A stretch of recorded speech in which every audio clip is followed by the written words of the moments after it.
Bonjour à tous. Tiens, et si aujourd'hui on se demandait comment oser dire non? Savoir dire non, c'est respecter son temps, poser ses limites, se respecter, accorder de la valeur à ses priorités. Donc, s'accorder de la valeur à soi-même. Il est essentiel de savoir dire non, tout en expliquant, en définissant ce qui est acceptable pour nous et ce qui ne l'est pas. Savoir transformer le non en un non constructif pour un meilleur oui. Il peut s'avérer parfois difficile, compliqué de dire non. Qu'est-ce qui fait que l'on pense non et que l'on dit oui? Les raisons pour lesquelles on dit oui plus facilement peuvent être multiples. On peut associer le non à une situation négative, à de l'égoïsme ou à de l'hostilité. On peut aussi avoir peur du conflit avec son interlocuteur. On n'a pas envie de le vexer, on n'a pas envie de le heurter. On peut imaginer le pire si jamais on lui dit non. On peut aussi vouloir se sentir indispensable, sympathique, apprécié. On souhaite avoir de la valeur aux yeux des autres. On peut tout simplement avoir envie d'être aimé. Quels sont les effets négatifs d'un faux oui? À court terme, un faux oui peut créer des frustrations, des ruminations, voire des rancunes un peu tenaces. On peut se dire alors c'est toujours les mêmes qui trinquent, pendant que d'autres cela coule douce. On peut aussi saper son estime de soi en se sentant bête et incapable de s'affirmer. Mais que je suis idiote, que je suis idiot d'avoir accepté de rester plus tard ce soir, ou d'avoir accepté de faire comme ceci ou comme cela.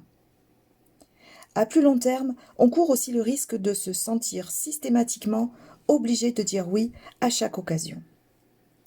Dire oui à mauvais escient provoque en général une dévalorisation de l'estime de soi due à un manque d'affirmation. Vous l'aurez compris, évitons de mettre le doigt dans l'engrenage du faux oui. Alors pourquoi dire non? Pourquoi oser dire non? Eh bien dire non, c'est ne pas faire ce que l'on n'a pas envie de faire ou ce que l'on ne peut pas faire pour toute raison qui nous appartient. C'est donc une façon, une manière de maintenir et de protéger son estime de soi en privilégiant ses propres besoins, son énergie, son temps, voire son argent. Attention, l'idée n'est pas de dire non de manière systématique, mais de le dire de temps en temps. Il ferait apprécier un peu plus le oui que l'on accordera de bon cœur. Et puis, lorsque je sais dire non, c'est bien pour moi, c'est bien pour les autres. Je sais ce que je pense, je sais ce que j'aime, je sais expliquer ce que je souhaite ou ce que je ne souhaite pas. Je sais donc résister, me protéger, me faire respecter et bien sûr me respecter moi-même. Je grandis et puis quand je sais dire non, je sais encore mieux dire oui. Savoir dire non peut être un travail qui demande de l'entraînement.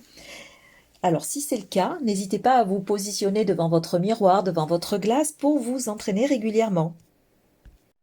Dire non nécessite de la fermeté. Pour autant, il est important de dire non à la demande et non pas à la personne qui est devant vous. Soyez honnête, soyez authentique avec votre refus, argumentez, sans pour autant vous justifier. Agissez avec cœur, avec estime, avec bienveillance. Pourquoi pas aider la personne à trouver une autre solution en lui donnant d'autres alternatives, d'autres ressources.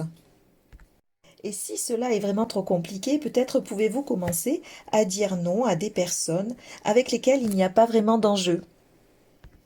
Ça peut être par exemple dans un magasin, pour une paire de chaussures qui ne vous convient pas, ça peut être pour d'autres situations. Et puis, tranquillement, augmenter le niveau de difficulté. Sachez que quand on dit non aux autres, c'est à soi que l'on dit oui. Pour une mise en pratique, voici quelques exemples pour vous aider, pour vous apprendre à dire non, pour oser dire non. Voilà, donnez-vous le temps de réflexion et puis tout simplement autorisez-vous à refuser. C'est un droit que l'on peut s'octroyer. Paulo Coelho le dit très bien, lorsque vous dites oui aux autres, assurez-vous que vous ne vous dites pas non à vous-même.